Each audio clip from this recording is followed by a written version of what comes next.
Shalom, salam berkat dari kami untuk pendengar sekalian. Saat ini pendengar akan diberkati dengan program Hari Ini Harinya Tuhan bagian yang ke-8. Sebuah program rohani tentang doktrin Alkitab yang menolong kita untuk semakin tertanam dalam kebenaran firman dan bertumbuh dalam kemuliaan. Bersama hambanya, Pendeta Gilbert Lumwendong, STH.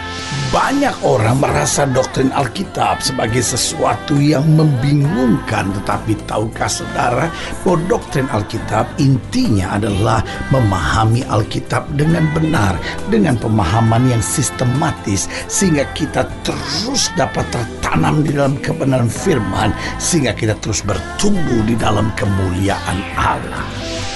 Buka hati saudara sekalian untuk menerima berkat-berkat firman-Nya hari ini.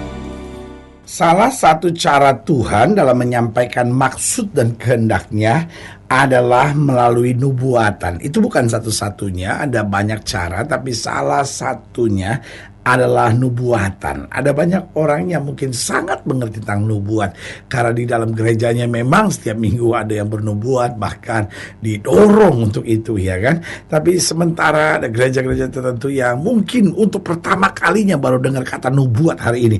Apa sih pendeta nubuat itu, gitu ya kan. Nah, saudara yang kasih dalam Tuhan, saya pelajari nubuat adalah penjelasan atau kupasan firman yang disampaikan oleh seorang hamba Tuhan. Artinya gini, seorang hamba Tuhan menjelaskan firman, mengupas firman, dan itu dimengerti oleh jemaatnya. Ada dua, ada yang dia kupas itu logosnya, artinya sekedar tulisannya, tetapi ada yang kebetulan dia kupas kemudian menjadi rema. Dan buat jemaat tertentu yang logos itu rema, dan buat jemaat yang lain yang logos itu rema gitu. Jadi berbeda-beda gitu. Yang satu merasa, aduh, sungguh khotbah pendeta tentang anak yang hilang itu adalah rema buat saya. Sementara berkata tidak, justru waktu khotbah pendeta tentang perumpamaan penabur itu yang rema buat saya. Jadi masing-masing berbeda. Buat yang seorang logos, buat yang lain rema. Buat yang lain rema, buat yang lain logos. Apa bedanya? Logos itu hanya kalimat yang tertulis, Tuhan adalah gembalaku. Itu logos. Tapi ketika kita hancur hati dan air mata kita mengalir, dan akhirnya kita berkata, sungguh Tuhan adalah gembala saya, dan kalau bukan karena Tuhan yang membimbing saya pasti udah jatuh. Nah, itu yang menjadi rema. Nah, itu yang disebut nubuat. Jadi pendetanya mengucapkan firman yang disampaikan, lalu kemudian lewat kupasan-kupasannya ada orang yang menerima rema. Jadi bukan sekedar firman yang tertulis, tapi betul-betul tertanam dalam hati, betul-betul mendatangkan dorongan, oh iya, ini jawaban yang saya nantikan selama ini. Itu adalah nubuat. Lalu yang kedua, nubuat juga merupakan pesan Tuhan spesifik bagi seseorang di tengah masalah. Kadang-kala lagi konseling, tiba-tiba ada satu pernyataan Tuhan yang disampaikan, dan itu betul-betul memberi kekuatan di tengah masalah, betul-betul memberikan arah di tengah masalah, dan itu pun merupakan nubuatan. Lalu yang ketiga, nubuatan juga penyingkapan tentang janji-janji Tuhan tentang sesuatu yang akan terjadi. Itu bisa juga, tapi bukan hanya itu. Ada banyak orang pikir nubuat, aduh pendeta tolong nubuatin saya dong, apa yang akan terjadi. Loh, memangnya akhirnya hidup Kristen jadi seperti itu? Sudah lemah banget konsep nubuat. Nubuat itu lengkap. Yang pertama, penjelasan kupasan firman disampaikan oleh hamba Tuhan. Jadi setiap minggu kau dengar khotbah, itu adalah nubuat, ya kan. Lalu yang kedua, pesan Tuhan yang spesifik bagi seorang di tengah masalah. Dia minta konseling, dia minta tuntunan, lalu pendeta mulai ngomong, itu adalah bagian dari nubuat. Lalu yang ketiga, penyingkapan tentang janji Tuhan yang akan terjadi. Kita tiba-tiba orang yang gak kenal, atau mungkin orang mulai sampaikan kepada kita, ini loh Tuhan bicara sama saya, ini. Lalu kita rasa, aduh ini luar biasa, ini memang betul-betul dari Tuhan ini, sehingga memberikan dorongan, pengharapan, kekuatan buat saya untuk menghadapi hari esok. Lalu yang keempat yang disebut nubuat juga adalah kata-kata kekuatan dan penghiburan yang memberi dorongan bagi seseorang. Tahukah saudara, ketika suami memberi semangat buat istrinya, istri memberi semangat buat suaminya, itu bagian dari kata-kata nubuat, kata-kata kekuatan, kata-kata penghiburan, kata-kata yang menuntun orang untuk maju lebih dekat dengan Tuhan. Haleluya. Selamat datang dalam program kita hari ini, Harinya Tuhan, sebuah program rohani yang kembali mengingatkan kepada kita betapa pentingnya kita menjadikan firman Tuhan sebagai dasar keseharian hidup kita. Karena selama kita menjadikan firman Tuhan sebagai dasar keseharian hidup kita, langkah-langkah ke depan kita penuh dengan kepastian, kemenangan, kemenangan, berkat mujizat dan perkara-perkara besar. Haleluya. Dan dalam program hari ini kita sedang membahas tentang nubuat palsu. Wah, Tuhan bekerja melalui nubuat. Tapi apa yang terjadi? Iblis menyamar sebagai malaikat terang. Oh, iblis juga kasih karunia orang bernubuat, tapi nubuatnya nubuat palsu. Saudara-saudara, kita mau pelajari dalam pembahasan tentang nubuat palsu. Kita mau sama-sama belajar dari Yeremia pasal 27. Yeremia pasal 27 ayat yang ke-12 sampai ayat yang ke-22. Yeremia 27 ayat yang ke-12 sampai 22, demikian firman Tuhan. Kepada Sedekia raja Yehuda, aku telah berbicara dengan cara yang sama, kataku, taruhlah tengkukmu ke bawah kuk raja negeri Babel, taklukkanlah kepadanya dan kepada rakyatnya, maka kamu akan hidup. Mengapa engkau beserta rakyatmu harus mati oleh pedang, kelaparan dan penyakit sampar, seperti yang difirmankan Tuhan tentang bangsa yang tidak mau takluk kepada raja Babel itu? Ayat 14 dikatakan, janganlah dengarkan perkataan nabi-nabi yang berkata kepadamu, janganlah kamu mau takluk kepada raja Babel, sebab mereka bernubuat palsu kepadamu. Saya ulangi, sebab mereka bernubuat palsu kepadamu.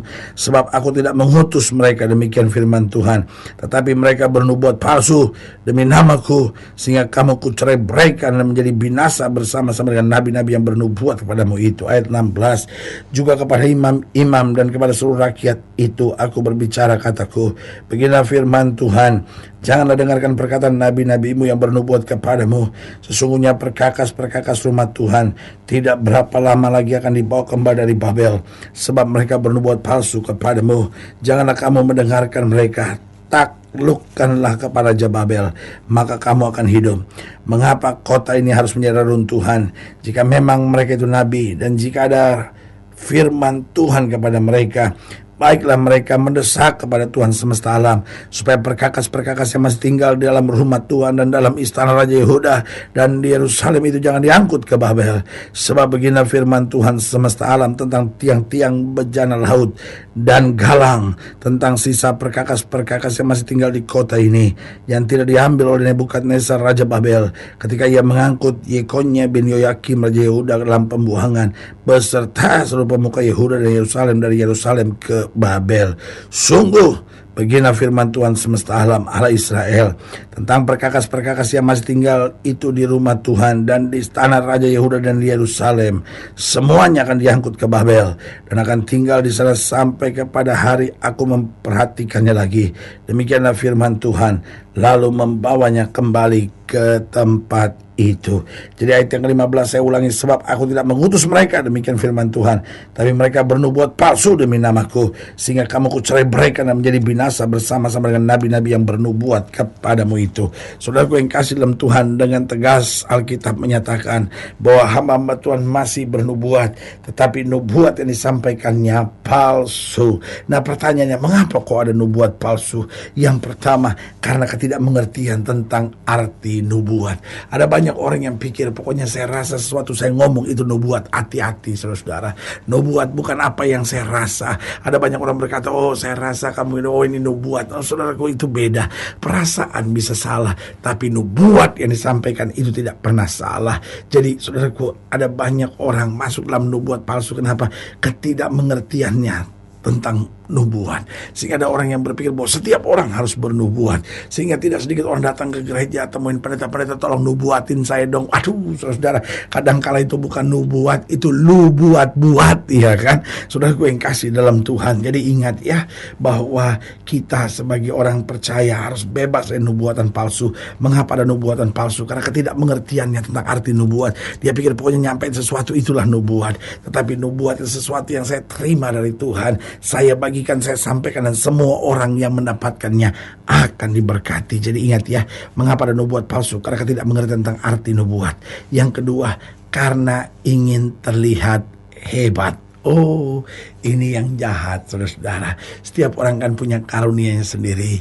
Tetapi kita mulai lihat, wah ini pendeta-pendeta di Amerika kok kayaknya enak saja bernubuat. Wah, saya juga bisa, saya juga dipakai Tuhan untuk ini. Ini payah, saudara-saudara. Karena untuk melayani Alkitab berkata, barang siapa yang menjadi Tuhan, dia harus rela jadi hamba. Artinya apa? Kita justru dalam pelayanan harus Yesus yang hebat. Oh, Yohanes Pembaptis berkata, biar Yesus saja yang ditinggikan, biar biar dia saja yang semakin besar, aku semakin hari semakin kecil. Saudaraku yang kasih dalam Tuhan, jadi mengapa ada nubuatan palsu? Karena ketidakmengertian tentang arti nubuat. Yang kedua, karena ingin kelihatan hebat, padahal karunia tidak ada yang hebat. Karunia itu kita mau taat, mau setia nggak, itu kunci dari sebuah karunia. Yang ketiga, mengapa kok ada nubuat palsu? Yang ketiga, karena hidupnya memang udah nggak beres. Orang kalau hidupnya udah nggak beres, saudara-saudara, lalu dia mau bersembunyi dalam pelayanan, berarti tindakan-tindakan yang lainnya juga nggak beres. Karena selalu mulai dari keputusan komitmen. Kalau seorang sudah bertobat, sudah sungguh-sungguh, saudaraku yang kasih dalam Tuhan, baru kita lihat hari-harinya penuh dengan hal-hal yang baik. Tetapi kalau dasarnya hidup kita udah nggak jelas, saudara-saudara, hidup kita udah nggak beres, saudara-saudara, masuk gereja juga bukan yang tambah beres, kadang-kadang tambah nggak beres lagi. Jadi saudaraku yang kasih dalam Tuhan, apa yang harus kita buat? Artinya kalau kita tahu hidup kita nggak beres, kita cepat bertobat sama Tuhan supaya kita nggak dipakai setan untuk akhirnya mendatangkan perpecahan di gereja. Tetapi kalau kita tahu, aduh Tuhan, hidup saya banyak nggak beres Tuhan, kita merendahkan diri, Tuhan beresin hidup kita. Dan apa yang terjadi? Hal-hal yang luar biasa Tuhan mau kerjakan buat kita. Mengapa ada nubuatan palsu? Jadi yang pertama, karena ketidakmengertian tentang arti nubuat. Yang kedua, karena ingin kelihatan hebat. Yang ketiga, karena hidupnya memang nggak beres. Dan yang keempat, yang terakhir, karena memiliki tujuan dan ambisi yang salah. Artinya apa? Saya bernubuat supaya orang berkati pelayanan saya. Jangan. Saudara gue yang kasih dalam Tuhan, kita ini hamba, nggak usah punya strategi yang aneh-aneh. Pokoknya kita hamba, hanya taat apa yang Tuhan perintahkan.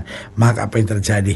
Dia tuntun kita dalam kemuliaan Tuhan. Haleluya. Saudara gue yang kasih dalam Tuhan, jika saudara ingin dilayani lebih jauh, hubungi kami melalui telepon, hubungi kami melalui surat, kunjungi website kami. Karena kami ada untuk membawa Bapak Ibu Saudara senantiasa lebih dekat pada Tuhan dan mengalami kasih kuasa mujizat yang luar biasa. Haleluya. Secara khusus juga melalui program ini saya mau berdoa buat setiap saudara yang sakit, setiap saudara yang berbeban berat, karena saya percaya bahwa bagi Allah tidak ada perkara yang mustahil. Nah, saudara-saudara ingin didoakan secara khusus, boleh taruh tangan kanan saudara di dada dan kita akan berdoa. Mari kita berdoa. Bapa, dalam nama Yesus, hamba doa buat yang sakit, hamba doa buat yang berbeban berat, hamba doa untuk setiap mereka yang sedang menghadapi masa-masa yang sukar. Karena hamba percaya bahwa bagi Allah tidak ada perkara yang mustahil. Bapa, hamba doa di dalam nama Yesus, Tuhan jamah, khususnya bagi mereka yang seringkali menyampaikan nubuat yang tidak disuruh oleh Tuhan, nubuat palsu. Tuhan jamah, bahkan kami yang pernah dinubuatkan nubuat palsu, kami tolak kutuknya di dalam nama Yesus, sehingga kami mengerti apa artinya nubuat. Kami selalu senantiasa rendah hati di hadapan Tuhan karena kami sadar Tuhan segala-galanya. Dan akhirnya biarlah kami senantiasa hidup kami beres dan kami punya ambisi yang baik. Ambisi hanya untuk meninggikan nama Kristus. Terima kasih Bapa. Di dalam nama Yesus kami berdoa. Haleluya. Amin. Saudaraku yang kekasih dalam Tuhan, kita sudah berdoa. Ingat, tidak pernah Allah lalai menepati janjinya.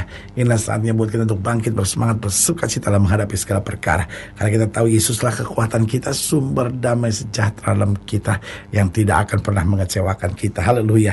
Doa saya menyertai saudara. Sampai berjumpa pada program berikut dan jangan lupa, jadikan hari ini harinya Tuhan. Haleluya.